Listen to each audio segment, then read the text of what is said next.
Alhamdulillah wa syukrulillah wala haula wala quwwata illa billah.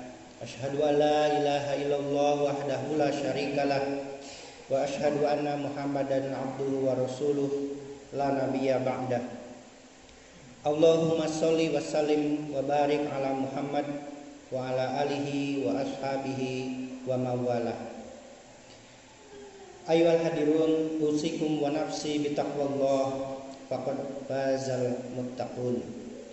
Qala Allah Ta'ala fil Qur'anil Azim wa huwa asdaqul qailin. A'udzu billahi minasy syaithanir rajim. Bismillahirrahmanirrahim.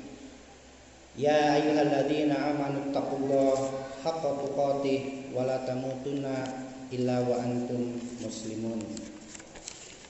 Wa qala aidan fi ayatin ukhra, a'udzu billahi minasy syaithanir rajim. Bismillahirrahmanirrahim.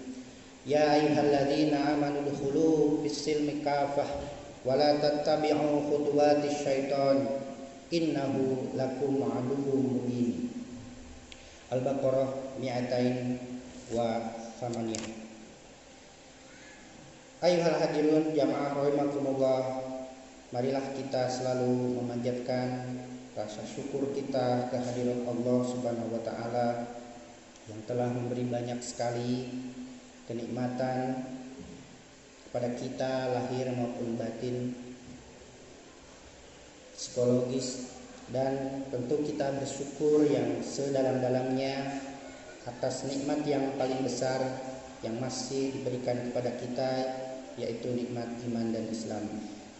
Salawat dan salam semoga tercurahkan selamanya pastinya kepada junjungan kita Nabi Muhammad SAW, sahabatnya, keluarganya, pengikutnya, sampai kepada kita insyaallah sampai akhir zaman. Amin ya rabbal alamin. Sebagai rukun khutbah, khatib berwasiat kepada diri sendiri terutama juga kepada jamaah sekalian. Marilah kita selalu diwajibkan oleh Allah Subhanahu wa taala untuk selalu bertakwa kepadanya dengan menjalankan semua perintah Allah yang ada dalam kitab suci Al-Qur'an dan sunnah Rasulullah, dan juga menjauhi semua larangan-larangannya sekecil apapun, sebesar apapun yang ada dalam kitab suci Al-Qur'an maupun sunnah Rasulullah SAW. Jamaah rahimakumullah, Allah Subhanahu wa taala berfirman di surat Al-Baqarah 208 yang dibacakan khatib tadi, a'udzu billahi minasyaitonir rajim. Bismillahirrahmanirrahim. Ya ayyuhalladzina amanu dkhulu fis-silmi kafah wa la tattabi'u khutuwatis syaitan innahu lakum aduwwum mubin. Yang artinya kira-kira, hei orang-orang yang beriman. Jadi mukhatabnya, subjek objeknya adalah orang-orang yang beriman. Hei orang-orang yang beriman, masuklah kepada agama Islam secara kafah, secara menyeluruh, dan janganlah sekali-kali mengikuti cara-cara, langkah-langkah, kebiasaan-kebiasaan setan, karena setan adalah musuh nyata bagi kalian. Surat Al-Baqarah 208. Jamaah rahimakumullah, di tafsir Ibnu Katsir jilid 1 halaman 339, baru saja buka tadi. Ayat itu bermakna bahwa pertama, ternyata tidak hanya cukup bagi kita untuk beriman saja, tetapi yang kedua maknanya dari ayat itu adalah, kata Ibnu Katsir, memegang seluruh tali Islam. Habl, tali itu habl. Yang ketiga, menjalankan seluruh syariatnya, syariat Al-Quran. Dan yang keempat, meninggalkan segala larangannya. Itulah makna berislam secara kafah menurut tafsir Ibnu Katsir juz 1, ada 4 juz, halaman 339. Maknanya sama dengan makna takwa, menjalankan semua perintah Allah dan menjauhi semua larangannya. Jemaah rahimakumullah, pada kesempatan ini perkenankan khatib untuk melihat perspektif lain terhadap definisi berislam kafah dari ilmu yang saya geluti di kampus, yaitu ilmu psikologi.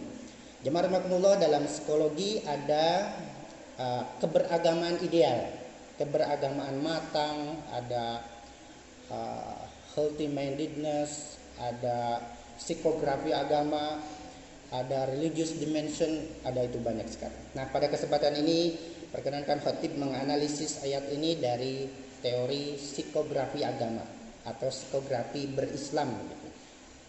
Dalam teori ini, jamaah rahimakumullah, kalau kita petakan, keberagamaan kita itu terdiri dari 5 atau 6 dimensi.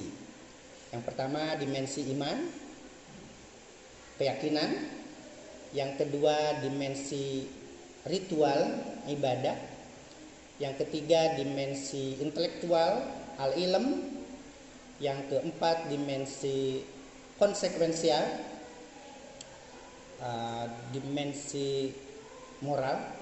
Yang kelima dimensi eksperiensial, dan yang keenam ditambahkan oleh Jalaluddin Rahmat dalam buku psikologi, dimensi sosial atau jama'i. Jamaah rahimakumullah, oleh karena itu jika kita lihat dari teori ini, maka berislam secara kafah itu yang pertama kita harus mempunyai iman yang benar. Dimensi iman yang pertama, dan itu kan fondasinya iman, Islam, ihsan. Segala sesuatu kalau tidak dilandasi oleh iman yang benar kepada Allah Subhanahu wa taala, dalam Al-Qur'an kasarom, seperti fata morgana, atau seperti kabut yang kelihatannya ada di surat An-Nur 55 sampai 57. Kabut itu kalau kita datangi, ingin pegang, kita dekati, gak ada. Tapi kalau dari kejauhan ada. Wujuduhu ka'adami. Tentu iman yang benar berdasarkan Quran dan Sunnah, beriman kepada Allah dan menjauhi apapun yang berbau syirik. Itu syarat mutlak. Syarat yang kedua beragama kafah dalam psikologi adalah dimensi intelektual, dimensi dimensi ilmu. Jadi kita sebagai orang yang berislam pastikan menambah ilmu setiap hari, karena itulah yang akan menguatkan iman yang pertama tadi. Dimensi ilmu ini luas sekali ya, ada ulumul Quran, ada ulumul hadis, ada ilmu akidah, ada usul fiqh, ada fikih. Untuk merumuskan sebuah hukum itu makruh, haram, sunnah, wajib, itu di pondok belajarnya 1 semester. Gak cukup dari Google. Ada pertimbangan al-adah, muhakamah, ada pertimbangan konteks sosial. Ada suatu hukum di suatu wilayah haram, bukan yang qat'i, yang zoni, di wilayah lain menjadi mutlak. Seperti konteks Ambon, saya pernah penelitian. Yang ketiga dimensi ritual. Berislam secara kafah meniscayakan beribadah, sholat, puasa. Jadi tidak cukup hanya iman saja kepada Allah tanpa sholat, tanpa puasa, tanpa zakat, dan lain-lain. Yang keempat dimensi konsekuensial. Orang yang berislam kafah dalam perspektif psikologi ini, keimanannya kepada Allah, ilmunya tentang Islam, dan ritualnya, sholatnya, puasanya itu harus ngefek dalam moral, dalam akhlakul karimah. Kalau kita lihat kembali sholat kita, puasa kita, apapun ibadah makhluk kita kan tujuannya la'allakum tattaqun. Nilai-nilai sholat, nilai-nilai puasa itu tercermin dalam moralitas, dalam akhlakul karimah seorang muslim dalam kehidupan sehari-hari. Dimensi yang kelima dalam psikologi orang yang berislam kafah, dimensi eksperiensial, mirip dengan yang tadi. Pengetahuannya bahwa sesuatu halal, sesuatu haram, kita harus menghormati orang lain, tidak boleh menyakiti orang lain, memuliakan orang tua, harus belajar, tidak boleh ghibah, itu terbawa dalam experience, dalam keseharian seorang muslim. Jadi tampillah dia seorang muslim yang berakhlakul karimah, menyenangkan, punya harga diri, dan tentu sesuai dengan Quran dan Sunnah. Itu dimensi yang kelima. Dimensi yang keempat ada yang menambahkan dimensi jama'i, dimensi sosial. Artinya kesalehan kita secara pribadi, sholat 5 waktu rajin, berjamaah terus. Tapi harus ada satu syarat, yaitu dimensi jama'i, dimensi sosial. Dia harus bersosial, tidak boleh asosial. Dia harus peduli terhadap sekitarnya. Seorang muslim yang kafah harus peduli terhadap perasaan tetangganya. Tetangga jauh, darul kurba, atau junub, tetangga dekat. Nah, itu 6 dimensi dalam psikologi. Selain yang sering dijelaskan oleh para ustadz, bahwa orang yang berislam kafah tadi, dia harus memiliki dimensi iman yang kuat, tidak syirik. Dia memiliki dimensi ilmu. Dengan dia harus juga yang ketiga dimensi ibadah, ritual. Tidak bisa hanya mengaku saya sudah iman, saya sudah zikir, saya nggak perlu sholat. Nggak. Dalam psikologi begitu. Dimensi konsekuensial, dia baik ibadahnya, imannya, ilmunya tentang suatu ngefek pada kehidupan pribadinya. Yang kelima, menjadi pengalaman dalam kehidupannya. Yang keenam juga dia harus menjadi seorang yang ngefek, peduli secara sosial. Jamaah rahimakumullah, dengan peta keberagaman kita juga bisa melihat dimensi mana yang kuat diri kita, mana yang belum, mana yang harus kita tingkatkan. Sehingga kita dengan mudah bisa melihat kenapa kok Profesor Haji masuk pesantren Sukamiskin Bandung alias korupsi. Dengan teori ini gampang sekali. Bahwa seorang koruptor itu walaupun haji, imannya punya, ritualnya oke, ilmunya pasti profesor, tapi imannya, ritualnya, ibadahnya itu tidak ngefek dalam pengalamannya keseharian, dalam moral. Siapa yang tidak selalu lihat uang bergepok-gepok, berkardus-kardus di kantornya? Iman bisa melarang? Ibadahnya bisa melarang? Buktinya banyak juga orang yang dikatakan alim, berilmu, tapi juga selingkuh misalnya.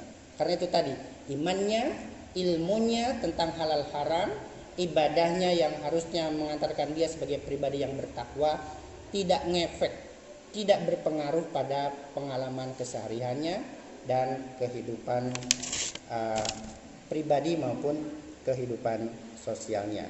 Jamaah rahimakumullah, oleh karena itu mari kita introspeksi peta keberagaman kita, mana yang kuat, mana yang lemah. Mudah-mudahan kita semua menjadi orang-orang yang diperintahkan oleh Allah dan mencapainya, yaitu menjadi pribadi yang kafah. Demikian yang bisa disampaikan, semoga ada manfaatnya. Barakallahu li wa lakum bima fihi minal ayati wa dzikril hakim, wa nafa'ani bima fihi minal ayati wa dzikril hakim, wa taqabbala minni tilawatahu innahu huwas samiul alim. Aqulu qouli hadza astaghfirullah li wa lakum wa lisairil muslimina min kulli dzamb fastaghfiruhu innahu huwal ghafurur rahim.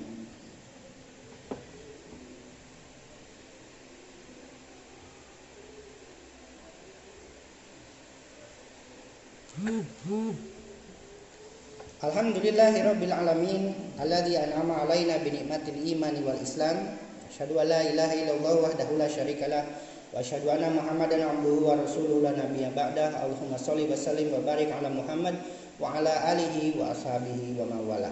Ayyuhal hadirun, usikum wa nafsi bi taqwallah faqad fazal muttaqun. Qala Allah ta'ala fi kitabihil karim, ya ayyuhalladzina amanu taqullaha haqqa tuqatih wala tamutunna illa wa antum muslimun. Jamaah rahimakumullah, di khutbah yang kedua ini perkenankan khatib untuk sebelum berdoa meng-headline apa yang disampaikan di khutbah yang pertama. Allah Subhanahu wa taala berfirman dalam surat Al-Baqarah 208 agar kita masuk beragama Islam secara kafah, secara menyeluruh, secara holistik. Dan mari kita lihat keimanan kita kayak mana. Mari kita lihat ilmu kita tentang agama Islam kayak mana. Mari kita tingkatkan.